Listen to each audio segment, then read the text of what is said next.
Hey everyone, thanks for showing interest in this video. I hope you guys are keeping safe in this pandemic situation. I have made couple of videos on Zebronics Juke Bar 9700 and a lot of people are asking about the performance and the quality of the soundbar, and I was replying, okay, this soundbar is really good for this price range and there were no quality issues when I was making that video. Almost after 3 weeks of this soundbar purchase, I started getting some quality issues, which is not at all acceptable if you are buying the soundbar with your hard earned money.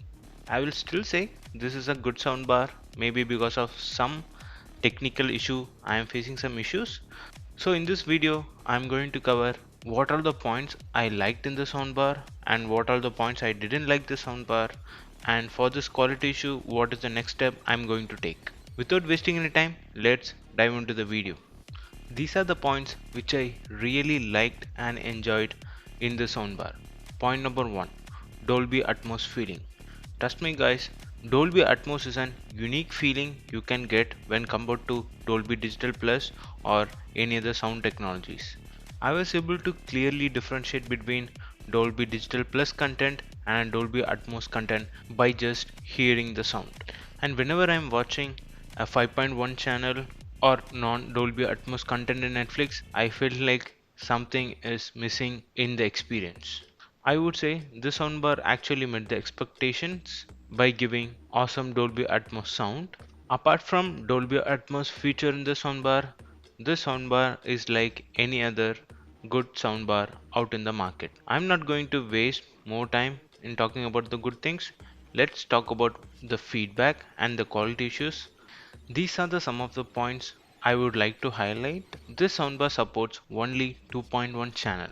So there is a major difference if you are playing a 5.1 channel movie which is not Dolby Atmos. And second one is voice clarity. The voice clarity is really good if you are keeping the volume of the soundbar above 20 out of 32, but while watching movies at night, if you are keeping the volume at 13 or 12, the voice clarity is little bit low since it doesn't have a dedicated center channel.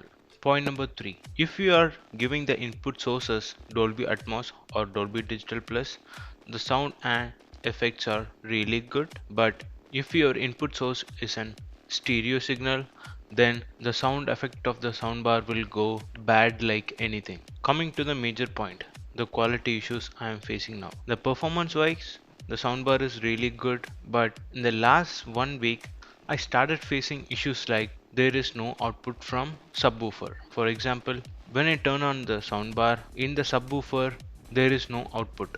So even I try to check all the wire connection, everything looks fine. To get that subwoofer working back to normal, I have to restart the soundbar. And initially it happened only once, and this started occurring frequently nowadays. I feel definitely this is some issue with the internal motherboard of the soundbar. And the next problem I am facing is intermittent sound cut. So when I am watching the movie, there will be sudden sound cut. The soundbar will be on, the video signal will be going out from the soundbar. Those things is like working perfectly fine, but no output from the soundbar. The last 2 points are the major issues I am getting in the soundbar within 3 weeks of the purchase, so which is not acceptable. Trust me, the experience of the soundbar is really good. I think it's only because of my soundbar is a kind of defective piece. Let me reach out to Zebronics customer care and see what they are saying. I will post update in the description or comment in this video section. If you guys feel this video is useful to you, please subscribe to My Moon Tech Tips and give a thumbs up to this video.